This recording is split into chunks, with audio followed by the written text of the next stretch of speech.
All right, good afternoon. Start with injuries first. So obviously you guys know about Quincy and Marcelino, right? Those guys will be out for a while. When the guys that are week to week, Jermaine and Jarvis Brownlee, corner we picked up, those guys will be week to week. All right, so we're still evaluating that. When we talk about the guys that will be back, so Kane, Josh, Tony Adams, and Jay Tefeli, those guys will be practicing today. And Justin will be practicing, but he's still going through the protocol. All right, so we have to make sure that's clear, and we'll be fine, but he'll be practicing today. All right, when it comes to Miami, listen, this opponent is, I'll say when you look at them offensively, very, very explosive, speed, a ton of space players. A quarterback, as I can remember, I think, 2 years ago, I think he led the league in passing.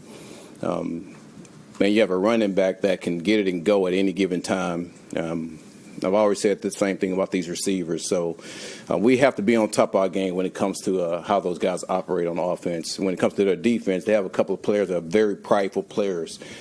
Chubb, Seiler, those guys are gonna fight to the end. So we're in a dogfight, gentlemen and women, and we have to make sure that the mindset is right, which the mindset will be right. And this starts today in practice. It actually started in meetings, going through the day in practice, going to the end of the week, that we have one focus in mind. That's to go down to Miami and go get a win. And we're looking forward to that. We're looking forward to it. So, again, I like exactly where we're at as far as the mentality of our team. We still have a ways to go when it comes to things that we got to improve on, and we're going to do that on a daily basis. But our guys are excited, and our guys are right where they need to be mentally, and we're looking forward to this. So any questions? With Justin, I understand with the quarterback it's always non-contact, but that's the step of the protocol is a non-contact practice. Would that be what he's doing today? That's exactly it. That's exactly it. So, again, he still has to go through the whole protocol before he's totally cleared. But I like where he's at. Well, if he's cleared, I know we've asked this before. If he's cleared, is he your starter on the If he's cleared, he's starter. What went into the trade for Brownlee? Anytime, and I give a lot of credit to Mooj and his staff, anytime there's an opportunity to improve your team, you have to take a look at it. Sometimes those things go through. When it comes to actually getting the deal just right, sometimes those things go away because of that. But anytime you can get a player you think that can improve your team, you try to strike the deal as quick as you can to get the guy on your team. So he was a guy that we looked at coming out of Louisville, and he was aggressive. He's a hard worker, plays a brand of football that we believe in. And so it was a no-brainer as far as bringing him on my team. It's the same way as with Mark Robinson, too, getting a chance to go and pick him up. He plays our brand of football. So we're excited about those guys.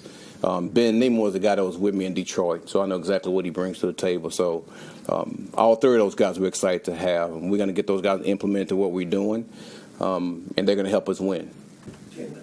Brownlee's been mostly an outside guy, but can he play in the slot? He can. He actually did that while he was in Tennessee, and he played on special teams quite a bit. So when he gets a chance to get on the field with us, we have a plan in place for him. And again, he's a guy we're excited to have. Can you speak? You mentioned the linebacker room. You got a couple of guys. What can you say about the guys that are in the building right now? Guys like Kiko. Well, Kiko was the guy that we drafted, as you guys know, and he's been doing a really good job for us, especially on the special team side. And he has to grow up quick, and he's been growing up quick for us. And he's been playing a good amount of ball for us on the defensive side as our sandbacker. So he's going to come in. He's going to get a chance to play. And I talked before about Cam, the guy we picked up before, that he was going to help us at some point. And it just so happened with these two injuries, he's going to be able to help us. So. Listen, we're not going to lose those guys when it comes to special teams, but their role is going to actually expand when it comes to playing on defense.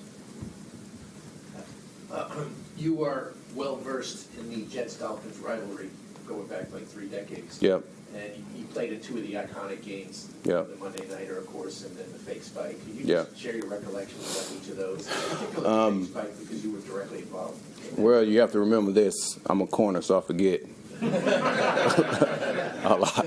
But no, that the first one I'll go with my rookie year, the fake spike. I could just remember talking to Ronnie Lott, and I think we had a couple of D linemen that was down on a knee. because we thought it was about to happen, and it just so happened, like I saw something that just wasn't right. And I just remember trying to run out there to go cover. I think it was Mark Ingram, to try to defend the play. And listen, they did a really good job of getting us on that play, and so they scored. And, man, I think you're talking about the Monday Night Miracle? Yeah, that was an outstanding game. Just when everybody thinks that the game is over with, and that's one thing that we talked to our team about, just belief that no matter what the situation is, you can always come back and win the game. And that was one of those situations where everybody thought we were out of the game. And just to make a long story short, our guys fought to the very end. And that's what you want as a team, to be able to see your guys fight like that and be able to give yourself a chance. And we gave ourselves a chance and ended up pulling that one out. It's very similar to what we did this past week against Tampa by giving ourselves a chance. And that's what I'm so proud of about this team. And if you have the ability to be able to do that, man, you're headed in the right direction. And that's why I make the statement, man, that these guys are not the same old Jets. All right, these guys are a bunch of guys that want to win. They're starting to understand exactly how to win. We just have to do a better job of getting over that hump and winning these games. And I know as we continue to progress during the season, those guys will do a good job of that. Harry, whether it's Tyrod or Justin, Yeah. what has to change? Because the last 2 games, you guys didn't get in the end zone until the fourth quarter. Yeah. What has to change? First thing, we have to start fast. And another thing, what we talked about today, man, we have to have a high level of execution. And that's in all 3 phases, offense, defense, and special teams. We have to run the ball better. Listen, I know we was going against 3 really good teams, the past teams that we played. But that doesn't matter to me. I have an expectation of this team on how we operate, and I'm not going to stand down from that. And our guys won't stand down from that. And they know for a fact that we have to improve in those areas. We have to get our running game going, which opens up our passing game. We all know that. And we want to make sure we execute at a high level in all 3 phases. What are you seeing in your running game right now, Aaron? It's not clicking these last 2 weeks. Well, when you go to our first week, running game was clicking. Yep. You go to the second week, man, we got a lot of source to where, man, we have to end up throwing the ball quite a bit.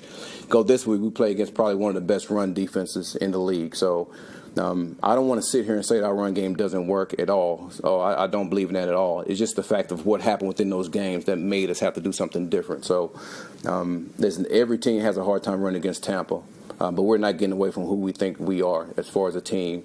I know for a fact, as this year progresses, our guys will show exactly who they are.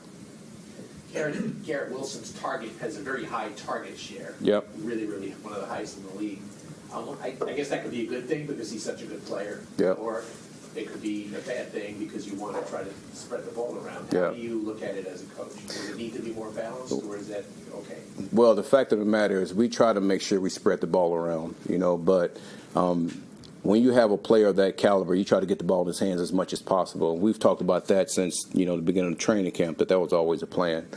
But we have other players also that can make plays, and you're absolutely right. We want to make sure that we end up getting the ball to different guys, but we want to make sure that Garrett get his touches too, because he's very electric, when he gets the ball in his hand. So we try to do it as much as we can, but we want to make sure, as an offense, that we start to script our plays to make sure, like, certain guys get the ball. We got to get Mason the ball. We got to get Brees the ball.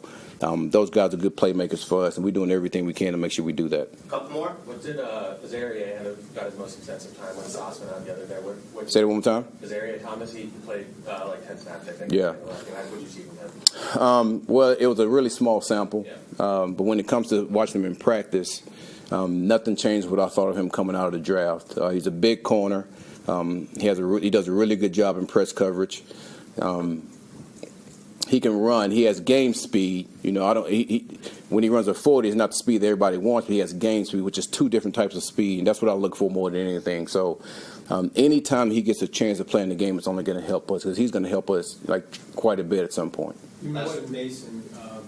He was a little more involved this last game. Yeah. What do you see from him as he goes through this transition? To do everything we can to try to get him more involved. I mean, he's a dynamic player for us, and when the ball gets in his hands, even when the ball's not in his hands, he's make plays as far as penalties are concerned. I think he drove 2 penalties last week. But he's a guy that we all recognize needs to get the ball. Like he needs to get it. Brees needs to get it. Those guys are playmakers for us. We got to do everything we can to put in their hands. Costello, last one. What's it like to be an internet celebrity for your dance moves? What is that? What's it like to be an internet celebrity for your dance moves? I wonder, do your kids show you the videos of you dancing after? You know what touchdown? they did. Here's what I do know, and that's why I'm gonna always be me. And listen, these guys need someone that's going to show they believe in them, and that's going to show they're proud of when they make plays. And I tell you what, I thought if I probably didn't do that, my wife and kids would have said, "Man, what's happening? What's going on with you?" And I'm glad that I'm gonna never be fake. I'm gonna always be me. Some people like, some people don't. It doesn't matter, But I'm glad that people get to see me, my authentic self, no matter what. And I don't know what it means because someone said, "Well, do a head coach supposed to act like that? How does a head coach supposed to act?" I don't know, but it was good. It was good. Thanks, everyone. All right. The one to Earth, Wind, and Fire was really good. I didn't see it. I didn't see it.